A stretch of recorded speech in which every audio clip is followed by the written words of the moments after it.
Здравейте от нашия магазин Sofia Detectors. Новите багети вече налични в нашия магазин, модела Horizon и модела Max.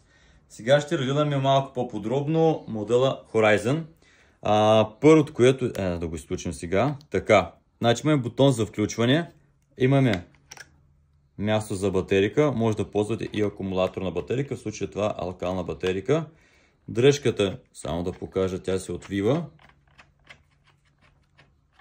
Така, дръжката и антенките. Вижте сега, това е наистина много голямо предимство, защото апаратът става още по-компактен, когато отвием и антенките. Ето, антенките в случая са карбонови, могат да се отвиват и като цяло устройството е много лекичко. Наистина въобще не е тежко.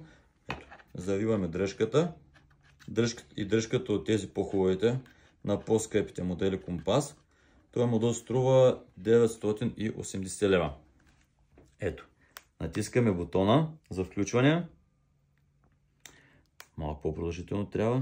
Така, ето, стартира, показва се логото на компас, зарежда и при стартиране ние усещаме вибрацията от устройството. Сега, тъчскрин е, удобно е и ето имаме избор на различни режими. Ето, Gold Multi или имаме Gold Coins, т.е. златни монети. Имаме за сребро, имаме за мед, имаме за кухини.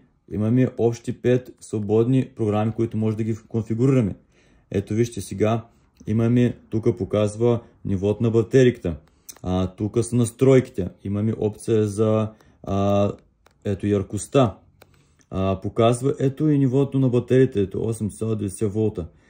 И тук също има предимство работното време на багетата. Ето показва, че вече багета от първото включване работи 45 минути. Това е също голямо предимство. Бутон за вкъщи. Така, я да видим сега тук, това е. Да влезем в режима на работа и когато примерно да избираме 10-ти режим, искаме да го конфигурираме. Ето тук се показва, ето тук даже се вижда една лампичка мига, излъчва честотата и тук ако натиснем, може да изберем и работната честота ръчно. Тук избираме и силата на апарата. Така.